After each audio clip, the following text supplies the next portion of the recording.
পথে পথে যাচ্ছে মা, আর যে সর্ষের বীজগুলো আছে না একবার করে ছড়িয়ে, শ্বশুর জানে না যে কি ভয়ঙ্কর জিনিস করছে আমার জামাই। জয় রাধে। চলে গেছে একবারে নীলগিরি পাহাড়ের নিচে, নীলমাধব প্রতিষ্ঠিত চাঁদুবঙ্গা নামে। জামাইয়ের চোখটি খুলে দিল, জামাইয়ের চোখটি খুলে দিল। দেখো বাবা নীলমাধব, তো শ্বশুর মশাই পুজোর ডালি এনেছে, অনেক কিছু নীলমাধবকে সেবা দিচ্ছে। জামাই তো চোখ বাঁধা ছিল, হাত বাঁধা ছিল, কিছু আনেনি, আর সর্ষের বীজগুলো রাস্তায় ছড়িয়ে দিয়েছে। এবার বলছে নীলমাধব, আমার শ্বশুরের কাছে তুমি চাঁদুবঙ্গা, কিন্তু আমি জানি তুমি পুরীর রাজার স্বপ্নে পাওয়া সেই আরাধ্য দেবতা, তোমার নাম নীলমাধব। তুমি তো এবার জগন্নাথ রূপে প্রতিষ্ঠা হবে, তা আমার পুরী রাজা ইন্দ্রদ্যুম্নের হাতে তুলে দেওয়ার আগে আমি তোমাকে কি দিয়ে সেবা দেব? আমার তো কিছু নেই, আমি তো কিছু আনিনি। এবার সেবা দিচ্ছে কি দিয়ে না, পদাবলী দিয়ে। এই যে কীর্তনটা এখন আমি গাইছি, পদাবলীটা পারলে মোবাইলে লোড করে নেবেন। যখনই ঠাকুর বাড়িতে প্রবেশ করবেন এই পদাবলীটা গাইবেনই গাইবেন। চিড়ে, কলা, পেড়া, বাতাসা কোনোটাই ভগবত সেবায় লাগে না। কেন লাগে না? এগুলো আমাদের জিনিস নয়। যখন আমরা পৃথিবীতে এসেছিলাম শরীরে কোনো বসনেই ছিল না, না এনেছি 1 ডজন কলা, না এনেছি 2টো পেড়া, না এনেছি বাতাসা, সব এখানেই নিয়েছি। আর যেদিন সর্বমায়ার বন্ধন ত্যাগ করে 4 জনের কাঁধে চেপে শ্মশান ঘাটে যাব, বল হরি হরি বল, সেদিনও কিছু থাকবে না। তাহলে ভগবানকে দেবেন কি? সেটা পদকর্তা নরোত্তম দাস ঠাকুর ভক্তদেরকে বলছে, শোনো ভগবানকে কি দেবে, আমি পদাবলী রচনা করলাম।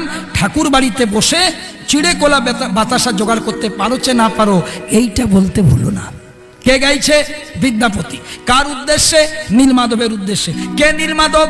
জগন্নাথ। কে জগন্নাথ?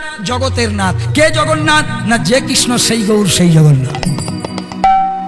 তাহলে কি বলছে দেখুন, জগন্নাথকে, নীলমাধবকে, কৃষ্ণকে, গৌরকে যে বলবেন।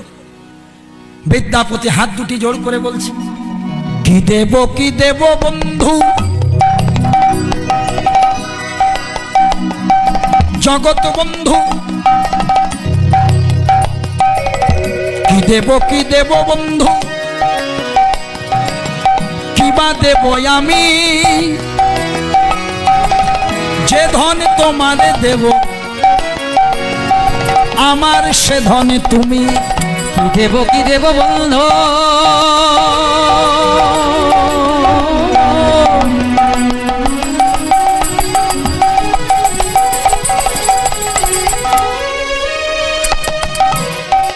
বলো বলো কিবা দেব আমি,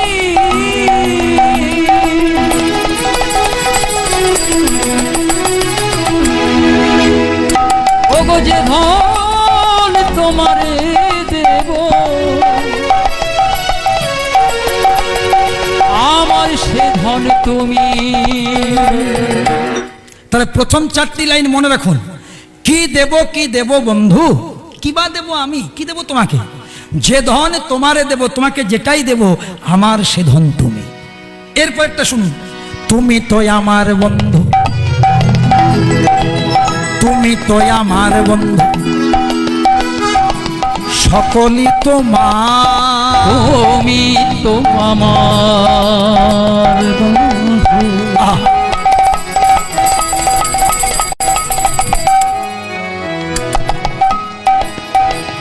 ওগো সকলই তোমার,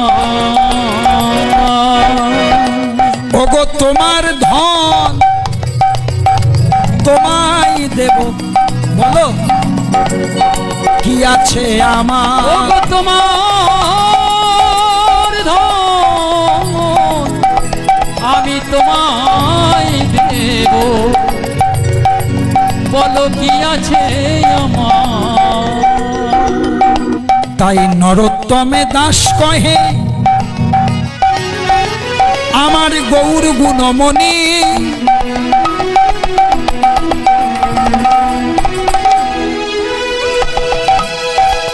তোমার সকলই আছে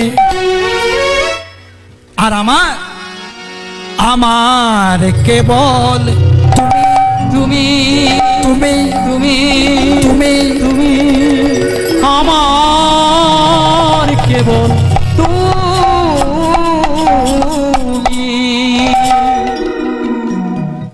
আশ্রয় লহিয়া ভজে তারে কৃষ্ণ নাহি ত্যাজে, বাকি সব মরেও কারণ। যে গোবিন্দকে সর্বস্ব দান করে তার সমস্ত দায়িত্ব গোবিন্দ নেয়। ফিরে এলো, গেল শ্বশুরমশার সাথে, ফিরে এলো, যা কাজ করার করে দিয়েছে সর্ষের বীজ। কয়েকদিন পরে বর্ষা নামলো, ঝেড়ে ঝেপে বৃষ্টি হলো, মাটির মধ্যে সর্ষের বীজ পড়েই ছিল বাবা। বৃষ্টি পেয়ে গাছ, সর্ষের গাছ দূরের থেকে চেনা যায়, রাস্তা একবার দেখা গেল। বিদ্যাপতি 2-3 বার ওই সর্ষের গাছ ধরে ধরে ওই নীলগিরি পাহাড়কে গেল, রাস্তাটা ঠিক করে দেখেনি। এইবার চতুরতা করে বলছে, ললিতা আমি তো বামুনের ছেলে, তুমি সবর কন্যা, তোমাকে বিয়ে করেছি, উপযুক্ত মর্যাদা নিয়ে বাড়ি যাব, তো তার আগে একবার বাড়িতে বলে কয়ে আসি, যদি আমাদের দুজনকে প্রবেশ করতে না দেয়। জয় রাধে, প্রেম সে বলিয়ে রাধে রাধে। এই জন্যে বলছে বাবা, কি অপরূপ ভাই গোরাচাঁদের লীলা, রাজা হইয়া কাঁধে করে বৈষ্ণবের ঝোলা। কি অপরূপ ভাই গোরাচাঁদের লীলা, মানে ভগবানের লীলা কি অপরূপ, যে রাজা হইয়া কাঁধে করে বৈষ্ণবের ঝোলা। সনাতন গোস্বামীর নাম শুনেছেন, রূপ গোস্বামীর নাম শুনেছেন। তৎকালীন মুসলমান শাসনকাল, মুসলমান রাজা আলাউদ্দিন হোসেন শাহ, সেই হোসেন শাহের আমলে প্রধানমন্ত্রী ছিলেন ব্রাহ্মণ ছেলে সনাতন গোস্বামী, অর্থমন্ত্রী ছিলেন তারই ভাই রূপ গোস্বামী। মুসলমানদের নিয়ম আছে, যে নামাজ পড়ে না তাকে তাদের পোস্টে নিয়োগ করে না। তাহলে সনাতন গোস্বামী, রূপ গোস্বামী কত বড় কোয়ালিটি ছিল বুঝুন। তারা ব্রাহ্মণ বাড়ির সন্তান, সনাতন ধর্মের মানুষ, তারা ভগবানকে পুজো দিতেন, নামাজ পড়তেন না, তথাপি মুসলমান রাজা প্রধানমন্ত্রী অর্থমন্ত্রী করেছিলেন দু ভাইকে। তাহলে কত বড় তাদের শক্তি ছিল, কত বিচক্ষণ, কত লেখাপড়া, কত বুদ্ধি। তথাপি গৌর প্রেমে এমন হাবুডুবু খেলো বাবা, প্রধানমন্ত্রী আর অর্থমন্ত্রীর পদ ছেড়ে দিয়ে বৃন্দাবনে গিয়ে হাগৌর হাগৌর হা কৃষ্ণ বলে বৈষ্ণব ধর্ম পালন করে বৈষ্ণবের ঝোলা নিয়ে সারাটা জনম কাটিয়ে দিল। তৎকালীন পুরীর রাজা প্রতাপরুদ্র, গৌরহরির আমলে প্রতাপরুদ্র, যেমন ইন্দ্রদ্যুম্ন তেমনি গৌরহরির আমলে প্রতাপরুদ্র। তিনি বলেছিলেন, আমি গৌরহরিকে দর্শন করতে চাই। গৌরহরির কাছে খবর এলো, এখন আমাদের সাথে যদি কেউ ভিআইপি লোক দেখা করে, আমরা কি বলি, ক্যামেরাম্যান রেডি করি, অভিজিৎ রেডি হও, কারণ কি আমার সাথে একজন ভিআইপি লোক আসছে, ফটো তুলো। আর গৌরহরি কি করেছিল জানেন, বলেছিল রাজার সাথে আমি দেখা করি না, কারণ রাজার সাথে যদি আমি দেখা করি আমার বৈষ্ণবত্বটা নষ্ট হতে পারে। আমি তো ভিখারি বৈষ্ণব, তাহলে রাজার সাথে গল্প করলে আমার বৈষ্ণবত্ব নষ্ট হবে, আমি পারবো না। উনি যদি আমাকে দেখা করতে আসেন তাহলে বৈষ্ণব রূপে আসতে হবে। সেই প্রতাপরুদ্ধ রাজা রথের দিনে বৈষ্ণবের ঝোলা নিয়ে বৈষ্ণবের কাপড় পরে মহাপ্রভুর সাথে সাক্ষাৎ করেছিল। সেই জন্য মহাজন বলেছে, কি অপরূপ ভাই গোরাচাঁদের লীলা, রাজা হইয়া কাঁধে করে বৈষ্ণবের ঝোলা। কি অপরূপ ভাই গোরাচাঁদের লীলা,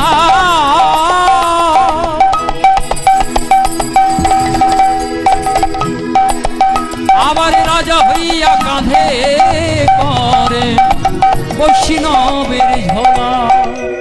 ও ললিতা, এই যে তোমাকে যে বিয়ে করেছি, তাহলে বাড়িতে একটু বলে কয়ে আসি, বলে যাও, তাড়াতাড়ি আসবে। বলে হ্যাঁ। বাড়িতে যাই নাই মা, কোথায় গেল? সোজা চলে গেছে রাজা ইন্দ্রদ্যুম্নের কাছে। মহারাজ, আমি সন্ধান পেয়েছি, আমি সন্ধান পেয়েছি, সন্ধান পেয়েছি, আমি সন্ধান পেয়েছি আপনার নীলমাধব, আমি সন্ধান পেয়েছি আপনার নীলমাধবে সন্ধান পেয়েছি। প্রথমে যারা সন্ধান করতে গিয়েছিল অর্থের লোভে, গাড়ি বাড়ির লোভে, তারা গেল আর এলো বলেছিলাম, তো সকলকে রাজা জেলখানায় বন্দি রেখেছিল। বলছে তোমরা জেলখানাতে বন্দি থাকো যতদিন না বিদ্যাপতি না আসবে। তোমাদের সাথে তো বিদ্যাপতি গেছিল, ওকে না নিয়ে এলে কেন? ওকে কেন ফেলে দিয়ে এলে? ও যদি ফিরে আসে তোমাদেরকে। এখন বন্দি অবস্থায় বাকি সবাই বলছে যা হোক বাবা, ছাড়া পাবো। হ্যাঁ, রাজা বলছে ছেড়ে দাও সকলকে, বিদ্যাপতি চলেছে। রাজামশাই, আপনার নীলমাধবকে সন্ধান পেয়েছি। এখানে কথাটা মন দিয়ে শুনুন, লীলাটার মিলনটা বুঝতে পারবেন। এই যে বিদ্যাপতি, ইনি শুধু পুরীর রাজা ইন্দ্রদ্যুম্নের কুলপুরোহিতেই ছিলেন না, কৃষ্ণ ভক্তই ছিলেন না, ইনি ছিলেন পুরীর রাজা ইন্দ্রদ্যুম্নের জামাতা, মেয়ের জামাই। পুরীর রাজা ইন্দ্রদ্যুম্নের জামাই হওয়া সত্ত্বেও ললিতাকে বিয়ে করে ফেলেছে। কারণ ললিতাকে বিয়ে না করলে নীলমাধবের সন্ধান পাওয়া যেত না, করতে হয়েছে। তাই বলছেন শ্বশুর মশাই, নীলমাধবের সন্ধান আমি করে দিয়েছি, আপনাকে নিয়ে যাব, আপনি সেখান থেকে নিয়ে এসে উনাকে জগন্নাথ রূপে প্রতিষ্ঠা করবেন। কিন্তু এই কর্ম করতে গিয়ে ভুল বলুন ঠিক বলুন, আমাকে একটা কর্ম করতে হয়েছে, পারলে ক্ষমা করতে পারেন, আবার ফাঁসিও দিতে পারেন। কি করেছ না? এই এই এই খুলে বলল, কোনো চিন্তা নেই, কোনো চিন্তা নেই, আমি ললিতাকেও সম্মান দেব।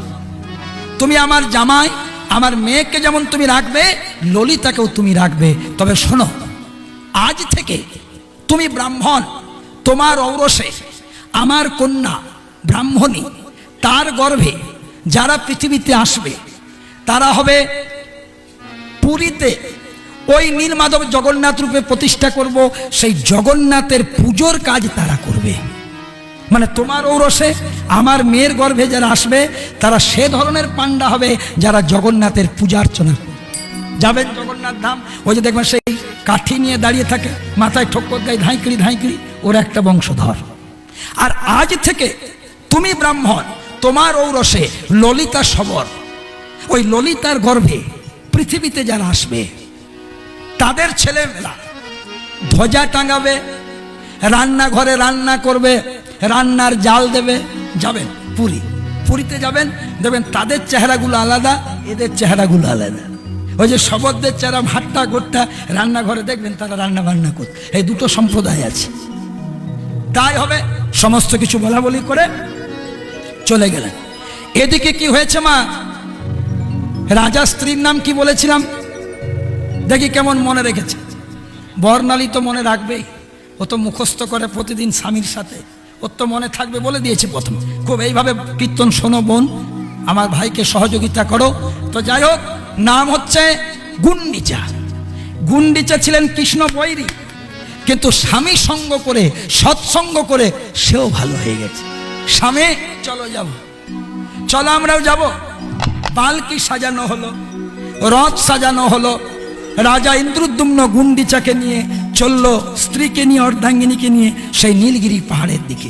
আগে আগে কে যাচ্ছে? বিদ্যাপতি, যে রাস্তা দেখে এসেছে। চলে যায়, চলে যায় নীলগিরি পাহাড়ে যায়, নীলগিরি পাহাড়ে যায়, ওই নীলগিরি পাহাড়ে যায়, নিতাই গৌর হরি হরি বল। পাহাড়ে যায়, নীলগিরি পাহাড়ে যায়, নীলগিরি পাহাড়ে যায়। মুখে হরি বলে, বাহু তোলে, মনে তুলসী ভক্তি চন্দন, যাই তারা নীলমাধবের কাছে। মুখে হরি বলে,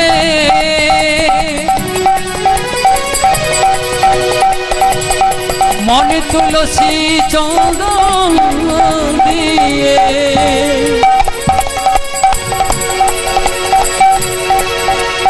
যাই তারা বাহু তুলে নীলমাধবের তরে। কি উদ্ধার করলো মা? একটি শুকনো কাষ্ঠ, শুকনো কাষ্ঠকে উদ্ধার করে বিশ্বা বসুকে বললেন আমাকে ক্ষমা করবেন। বিশ্বা বসু বলছে না, ক্ষমা করার কিছু নয়, আমি জানতাম যে আমার কাছে বেশি দিন থাকবে না, আমি কিছুদিনের জন্যই সেবা করতে পাবো। আমি চিন্তা করছিলাম কখন যজ্ঞের হাতে যোগ্য জিনিস পৌঁছে যায়। নিয়ে যান রাজামশাই, জগন্নাথ রূপে প্রতিষ্ঠা পাক। সেই কাষ্ঠটাকে নিয়ে এলেন। এবার ওই কাষ্ঠ দিয়ে জগন্নাথকে নির্মাণ করবেন, খোঁজ পড়ে গেল স্বয়ং বিশ্বকর্মা একজন বৃদ্ধ মিস্ত্রি সেজে বলল, আমি করব, এই যে আমি করব, কিন্তু শর্ত আছে। কি শর্ত? ওই যে নির্জন বাড়ি, মাটির ঘর, খড়ের চালা, ওখানেই কাঠটা দিয়ে, দারু ব্রহ্ম কাষ্ঠ দিয়ে আমি 21 দিন সময় নিয়ে জগন্নাথ, সুভদ্রা, বলভদ্র 3টি বিগ্রহ নির্মাণ করব, কিন্তু শর্ত 21 দিনের আগে দরজা খোলা যাবে না। তাই হোক, সমস্ত সরঞ্জাম নিয়ে স্বয়ং বিশ্বকর্মা বৃদ্ধ মিস্ত্রি সেজে জগন্নাথ বিগ্রহ নির্মাণ করছেন। 1 দিন, 2 দিন, 7 দিন, 10 দিন, 14 দিন পেরিয়ে গেল। 14 দিন সময় চেয়েছিলেন, 21 দিন। 14 দিন পরে ওই যে আওয়াজটা হচ্ছে নির্মাণ করার, বন্ধ হয়ে গেল। রানী গুন্ডিচা ভাবছে গেল, বুড়ো লোক তো, হ্যাঁ, ঘরের ভেতরে দরজা বন্ধ করে নির্মাণ করছে, মনে হয় হরি বল। গুন্ডিচা বলছে, স্বামী, আওয়াজটা যখন বন্ধ হয়ে গেল, চলো দরজাটা খুলে দেখি। বলে এখনো 7 দিন বাকি আছে।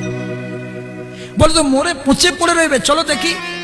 স্ত্রীর কথা মতো রাজা ইন্দ্রদ্যুম্ন খুলে দিল দরজা, কিন্তু ওই যে 7 দিন বাকি ছিল মা, জগন্নাথ দেবের সব তৈরি হলো, কিন্তু হাত পাগুলো তৈরি হলো না। আর সেই রূপে আজও পর্যন্ত জগন্নাথ পুজো পেতে লাগলো। ব্রাহ্মণ ডেকে, ভক্ত ডেকে মহোৎসব শুরু হলো, আর হলো হরিনাম কীর্তন, আর হলো সব বৈষ্ণব সেবা, আর জগন্নাথের প্রতিষ্ঠা হলো। জয় জয় জগন্নাথ, শ্রী সচিনন্দন, ত্রিভুবনে করে যা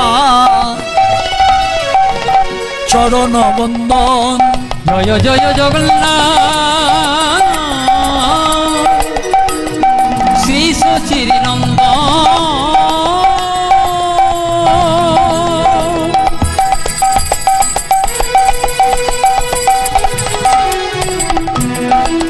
এই ত্রিভুবনে করে যা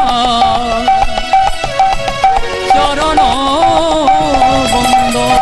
জগন্নাথের জয় দাও, জগন্নাথের জয় দাও, জগন্নাথের জয় দাও, জগন্নাথের জয় দাও, বলভদ্রের জয় দাও, জগন্নাথের জয় দাও, সুভদ্রা দেবীর জয় দাও, জগন্নাথের জয় দাও। একবার হরি হরি হরি বলে প্রেমানন্দে বাহু তুলে, হরি হরি হরি বলে প্রেমানন্দে বাহু তুলে, হরি হরি হরি বলে প্রেমানন্দে বাহু তুলে, হরি হরি হরি বলে তোমরা জগন্নাথের জয় দাও। জগন্নাথের পুজো করে সবাই জগন্নাথের মাটিতে লুটিয়ে পড়লেন। চলুন সবাই মিলে গাইব, ধুলো মাখো মাখো রে,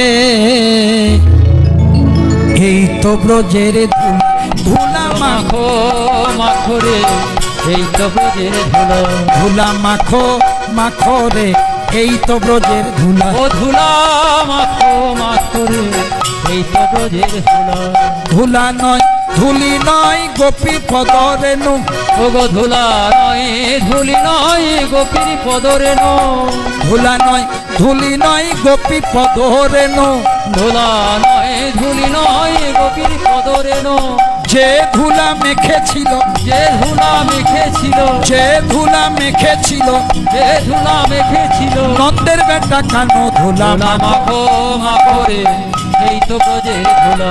ধুলা মাখো মাখো রে, এই তো ব্রজের ধুলা। ধুলা মাখো মাখো রে, এই তো ব্রজের ধুলা। ও ধুলা মাখো মাখো রে, এই তো ব্রজের ধুলা। ব্রজের ধুলা যদি কোনো পাপীর লাগে গায়, ব্রজের ধুলা যদি কোনো পাপীর লাগে গায়, সেই পাপী হাসতে হাসতে, সেই পাপী হাসতে হাসতে, সেই পাপী হাসতে হাসতে বলি করতে, ধুলা মাখো মাখো রে, এই না ব্রজের ধুলা। ধুলা মাখো মাখো রে, এই তো ব্রজের ধুলা। ধুলা মাখো মাখো রে, এই তো ব্রজের ধুলা। জয় রাধে রাধে, কৃষ্ণ কৃষ্ণ, গোবিন্দ গোবিন্দ বল রে। জয় রাধে রাধে, কৃষ্ণ কৃষ্ণ, গোবিন্দ গোবিন্দ বল রে। গোবিন্দ গোবিন্দ রাধা গোবিন্দ গোবিন্দ গোবিন্দ